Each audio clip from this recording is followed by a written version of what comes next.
নমস্কার। শুরু করছি আশাপূর্ণা দেবীর ছুটিতে ছুটোছুটি গল্পের ষষ্ঠ পর্ব। গাড়ি এলো, সেই পুলিশ গাড়ির মতো ভ্যান, আর বোবা ড্রাইভার। তা গাড়িতে ওঠার সময় সকলেই প্রায় বোবা। গাড়ি চলছে একটু রুক্ষ প্রান্তর ঘেঁষে। হঠাৎ তালুকদার বলে ওঠেন, মেন্টাল পেশেন্টদের জন্য একটা ইলেকট্রিক ট্রিটমেন্ট হয়, জানো বোধ হয় জগবন্ধু? জানি, মানে শুনেছি, দেখিনি। শুনেছি খুব যন্ত্রণাদায়ক। সেইটাকেই ওরা মাথা ফুটো করে বলে চেঁচাচ্ছিল। মাথায় ইলেকট্রিক চার্জ করতে হয় তো। তালুকদারের এই হঠাৎ কৈফিয়তটা কেমন খাপছাড়া লাগলো, এমনকি মুক্কু ছেলে দুটোর কাছেও। আর দেখে অবাক হলো, বোবা ড্রাইভারটার মুখে যেন হঠাৎ একটু সূক্ষ্ম হাসি ফুটে উঠল। আচ্ছা, বোবারা কি শুধুই বোবা হয়? লোকে যে বলে বোবা কালা, তার মানে বোবা থেকেই কালা, অথবা কালা থেকেই। তবে ওই হাসিটা কি করে, কেন? তালুকদার লিউনাটিক অ্যাসাইলামের ডাক্তার, বাজার চলতি নাম পাগলখানার ডাক্তার। এখানে ওর অবারিত দ্বার। এদের সঙ্গে করে নিয়ে নিয়ে ঘুরতে লাগলেন ওয়ার্ডে ওয়ার্ডে। ওদিকটায় যাওয়ার দরকার নেই জগবন্ধু, বললেন তালুকদার। ওটা ভিরুলেন্ট টাইপের ওয়ার্ড, চোখে দেখা যায় না। তাছাড়া তুমি তো আবার হাসলেন একটু, দারুণ ভীতু। তারপর বললেন, বরং নবাব বাদশাদের ওয়ার্ড দেখবে এসো। নবাব বাদশা? এত নবাব বাদশা যে তাদের একটা ওয়ার্ড? আরে এসো না। নিয়ে চললেন খানিকটা। ছোট ছোট কটেজ মতো, বাইরের বারান্দাটা গ্রিল ঘেরা। তার মধ্যে একজনকে দেখা গেল। চমৎকার পোশাক আশাক পরে বেতের চেয়ারে বসে এক সুকান্তি ভদ্রলোক বই পড়ছেন। কাছে টেবিলে ফুলদানিতে ফুল। এদের দেখেই বই মুড়ে রেখে হঠাৎ গ্রিলের কাছে চলে এসে অমায়িক হাসি হেসে বলে উঠলেন, এই যে এসে গেছেন, আসুন আসুন। ওরে কে আছিস, দরজাটা খুলে দে, এদের বসা আর চায়ের ব্যবস্থা কর। জগবন্ধু তাড়াতাড়ি বলেন, না না, ওসব থাক, আমরা এইমাত্র চা খেয়েই আসছি। ও, তবে থাক, বেশি চা খাওয়া ভালো নয়, লিভার নষ্ট হয়। তা বসবেন তো? সাহিত্য টাহিত্য বোঝেন? একটু আলোচনা হোক। সাহিত্যে ঝোঁক আছে? জগবন্ধু বললেন, সামান্য। তা ওতেই হবে। কাকে পছন্দ করেন, রবীন্দ্রনাথ না জীবনানন্দ, নাকি সুকান্ত, কিংবা আরও আধুনিকদের? তা ঢুকে আসুন, একটু জমিয়ে বসে। ওরে দোরটা খুলে দে না। জগবন্ধু নিচু গলায় বলেন, একেও কি তুমি পাগল বলবে তালুকদার? তালুকদার বলেন, বলো কি হে, বলা তো হয়েই আছে। শিক্ষিত ব্যক্তি তো নিশ্চয়ই। নিশ্চয়ই, একটা ম্যাগাজিনের এডিটর ছিল লোকটা। আমি বলছি ভদ্রলোক পাগল নয়, কোথাও তোদের ভুল আছে। তুই খোঁজ নিয়ে দেখ। ভুল তো আছেই লোকটার মাথার মধ্যে, খোঁজ নিতে চলে যাও রেকর্ড রুমে। কথা শেষ হবার আগেই ভদ্রলোক হঠাৎ দুটো হাত ঘুষি পাকিয়ে দাঁত খিঁচিয়ে চেঁচিয়ে ওঠেন, এই শালা ভদ্রলোক, তুই ওই পাজি শয়তান ডাক্তারটার সঙ্গে গুজগুজ করছিস? ঘুষি মেরে নাক ফাটিয়ে দেবো বলছি। আয় তো ঢুকে।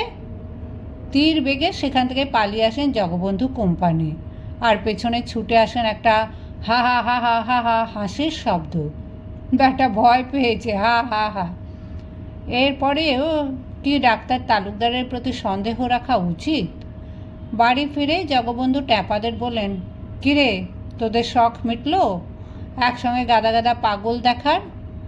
ট্যাপা দুঃখের গলায় বলল, মিটল, তবে প্রাণে বড় দুঃখ জাগলো মামাবাবু।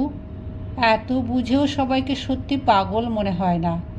সেই যে কলেজের ছেলের মতন ছেলেটা বই হাতে নিয়ে হেঁটে হেঁটে পড়া মুখস্থ করছিল। বলল কি, আপনারা বুঝি চিড়িয়াখানা দেখতে এসেছেন? তার কীরকম হায় হায় ভাব, মুখ দেখেছিলেন? জগবন্ধু বললেন, সত্যি এভাবে মজা দেখার মতো ওদের দেখতে যাওয়া ঠিক নয়, বিশেষ করে ওই ওয়ার্ডে। ডাক্তার যাকে ঠাট্টা করে নবাব বাদশার ওয়ার্ড বলল, এরা ভালো জামা কাপড় পরে, ভালো বিছানায় শোয়, ভালো খেতে পায়, বই খাতা কলম পেন্সিল পছন্দ মতো শখের জিনিস সব পায়, কাজেই একেবারে অবোধ নয়। কি দুর্ভাগ্য।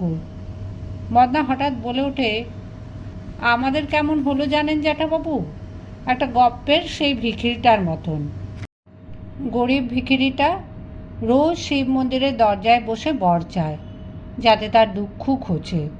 তো একদিন শিব ঠাকুর সদয় হয়ে মূর্তি ধরে এসে বললেন, বর দিতে এসেছি, কি বর চাই বলো।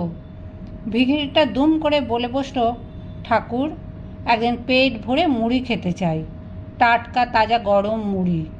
ঠাকুর হেসে বললেন, এই তোর প্রার্থনা? তো ভেবেচিন্তে আরও একটা বর চা। ভিখিরিটা বলল, তবে বলি বাবা, মুড়ির সঙ্গে একটু নুন লঙ্কা আর খাঁটি সর্ষের তেল। আমাদেরও সেই দশা, জন্মের মধ্যে কম্য। একটা দেশ বেড়ানোর বর জুটল, তো চেয়ে বললাম রাঁচি যাব, গাদা গাদা পাগল দেখব। কেন বলতে পারতাম না তাজমহল দেখব, সমুদ্র দেখব? জগবন্ধু হেসে ফেলেন, খুব তো মজার গল্প টল্প জানিস রে। তো সামনের ছুটিতে সমুদ্র, পরের ছুটিতে তাজমহল দেখা হবে। ওরা তো পালিয়ে যাচ্ছে না। ট্যাপা থাকতে পারে না, বলে ফেলে, তবে তো আপনাকেও পাগল বলতে হয় মামাবাবু। ফি ছুটিতে আপনি আমাদেরকে ঘাড়ে করে বেড়াতে নিয়ে যাবেন, এইটা বলে বসলেন। ঘাড়ে করে হা হা করে হেসে ওঠেন জগবন্ধু। তোরা কি মালপত্তর যে ঘাড়ে করে নিয়ে যেতে হবে? হাসি থামিয়ে বললেন, রাঁচিরও আশেপাশে কত দেখবার জায়গা আছে, 2-3 দিনে আর কতই হয়েছে। কাল এখান থেকে পালাই চল, কি বলিস? আবার হোটেল বিউটিতে। মদন আর ট্যাপা দুজনেই একসঙ্গে বলে ওঠে, তাই ভালো তাই ভালো। সত্যি বলতে এখানে তেমন সুখ পাচ্ছি না। সত্যি এখানে সুখ পাচ্ছে না ওরা। তার মানে 4 বেলায় চব্বচস্য খাওয়া, রাত্রের রাজকীয় বিছানায় শোয়া, দাঁড়া আয়নায় নিজেকে দাঁড়িয়ে থাকা দেখতে পাওয়া, এসবের কিছুতেই সুখ নেই। সুখ একটা অন্য জিনিস। কিন্তু কালকে এখান থেকে কেটে পড়ার কথা বলা হবে কাকে? যাকে বলবার কথা তিনি নিজেই তো কেটে পড়েছেন। সারাদিনে তার দেখা নেই। অনবরত জীবনরামের বোদা বোদা মুখখানি দেখো আর খাও দাও। তা ট্যাপার মদনা, অর্থাৎ চরণপাল আর মোহনদাস, এরা তো আর শুয়ে বসে থাকবার ছেলে নয়। তারা সারা দুপুর বাগানে ঘুরলো, গাছপালা দেখলো, গাছ থেকে আতা আর কলা পেড়ে খেলো, পাগলাদের বেড়াকেও উঁকি মারল। বোদামুখো জীবনরামকে বারবার ছলে ছুতোয় ওদের দিকে নজর রাখতে আসতে দেখেও নিজেরা হাসাহাসি করলো দুই বন্ধু। আমাদের খুব বোকা ভাবছে বুদ্ধুটা, আমরা যেন বুঝতে পারছি না। বারবার ওর বাগানে আসাটা ছুতো। লেবু কাঁচা লঙ্কা শশা করলা এসব একসঙ্গে নিয়ে যাওয়া যেত না? যাকে মরুকগে, কিছু বলতে আসতে তো পারবে না। মনিবের বন্ধুর ভাগ্নে ভাইপো। আমরা একবার আবু হোসেন সিনেমা দেখেছিলাম, তোর মনে আছে মদনা? আছে, মনে পড়েছে। আমাদেরও সেই একই অবস্থা। খানিক পরে বাগান থেকে সরে এলো। শত ইচ্ছে সত্ত্বেও ছাতের ঘরখানা দেখবার উপায় নেই। সিঁড়ির দরজায় মস্ত একটা তালা, অথচ ওদের মনে হচ্ছে ওই ঘরখানার মধ্যেই যেন রহস্যের গন্ধ। জগবন্ধু অবশ্য বন্ধু সম্পর্কে এখন খুব নিশ্চিন্ত। এখন তার মতে লোকটা শুধু ভালোই নয়, মহান। নাহলে ট্যাপা মদনাকে এত যত্নমান্য করে? আহা, কাজের দায় পাগল ঠ্যাঙাতে হয়, কি করবে? কিন্তু সারাদিনের মতো গেল লোকটা কোথায়? ডাক দিলেন, জীবনরাম, ডাক্তারবাবু কখন ফিরবেন? জীবনরাম দুদিকে মাথা নাড়ে, অর্থাৎ জানে না। কিছুক্ষণ পরে, জীবনরাম, তোমার ডাক্তারবাবু গেছেন কোথায়? জীবনরাম দুদিকে মাথা নাড়ে। জীবনরাম, ডাক্তারবাবু সারাদিন খাওয়া দাওয়া করলেন কোথায়? জীবনরাম দুদিকে মাথা নাড়ে। জীবনরাম, তোমার মনে কি এরকম না বলে কয়ে উধাও হয়ে যান? জীবনরাম দুদিকে মাথা নাড়ে। জীবনরাম, আমরা তো খুব মুশকিলে পড়লাম। এখন জীবনরাম ওপর নিচে মাথা নাড়ে। জীবনরাম, তোমার মালিক কি আজ না আসতেও পারে? জীবনরাম আবার দুদিকে মাথা নাড়ে। জীবনরাম, ডাক্তারবাবু যদি না ফেরে কি হবে? আমরা তো কাল সকালে চলে যাব ভাবছি।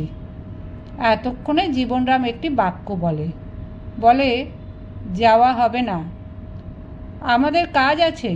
জগবন্ধুর স্বর উত্তেজিত। তথাপি জীবনরাম শান্ত নিশ্চিন্ত। শুধু রামকৃষ্ণ পরমহংসের ভঙ্গিতে হাতের চেটো দুটো উল্টায়, অর্থাৎ সে নিরুপায়। হঠাৎ মদনা জোর দিয়ে বলে ওঠে, আর আমরা যদি জোর করে চলে যাই? জীবনরামের মুখে একটু হাসির মতো ফুটে ওঠে, যে হাসির অর্থ অসম্ভব। তারপর জীবনরাম খাবার টেবিল ঠিক করতে বসে। আশ্চর্য, টেবিলে খাবার দেওয়ার ঠিক আগের মুহূর্তে তালুকদারের নাটকীয় আবির্ভাব। এই যে সব রেডি। বাহ বাহ, জিতারাও বেটা জীবনরাম। আমি আসছি ভাই জগবন্ধু, দারুণ খিদে পেয়ে গেছে, তোমরা বসে পড়ো। মুখের চেহারায় লজ্জা শরমের বালাই নেই। রাত যে 11টা বাজে সে খেয়ালও নেই। খেতে বসে তালুকদার বলে ওঠেন, এদের আগে খাইয়ে দিলে পারতিস জীবনরাম। খেত কে? জগবন্ধু বললেন। তোমার উধাও দেখে আমি তো ভাবলাম আজ খাবো না। তো ছিলে কোথায় সারাদিন? আর বলো কেন, একটা পেশেন্ট পালিয়েছে, তাই নিয়ে পাগলখানায় হুলুস্থুলু। তাকে খুঁজতে বেরিয়ে কত যে পেট্রোল পুড়ল। পাওয়া গেল শেষ পর্যন্ত? না। একটা লোক হেঁটে আর কত দূরে যাবে? সেই তো আশ্চর্য। যাকগে, শান্তিরা বেরিয়েছে। আমি এই ফাঁকে তোমাদের একটা বেড়ানোর ব্যবস্থা করে এলাম। আবার কি বেড়ানো? আমরা আবার ফিরেই যাই ভাই, পাগলখানা তো দেখা হলো। পাগল? রাঁচি এসে কেউ নেতারহাট না দেখে ফিরে যায়? নেতারহাট ডাকবাংলোয় তোমাদের জন্য ঘর বুক করে এলাম, বড় মনোরম জায়গা। জগবন্ধু আর একবার মনে মনে লজ্জিত হলেন। তারপর হঠাৎ বললেন, আচ্ছা তুমি এলে কোন দিক দিয়ে? গাড়ির শব্দ পেলাম না। আকাশ থেকে পড়লাম। হেসে উঠলেন ডাক্তার। আচ্ছা, গুড নাইট। তাহলে সকালবেলা বেরিয়ে পড়া যাবে, ওখানেই লাঞ্চের ব্যবস্থা। ওহে ভাগ্নে ভাইপো, খুব ভোরে উঠে রেডি হবে। জগবন্ধু, আমায় আর বলতে হবে না। ঘড়িতে অ্যালার্ম দিয়ে রাখবো? কোনো দরকার নেই, আমি এই একটি ঘুমে রাত কাবার করে 4:30 উঠে পড়ব। আরে অত কিছু না, 5টায় উঠলেও হবে। চলে যান তালুকদার তার অজ্ঞাত বেডরুমের উদ্দেশ্যে।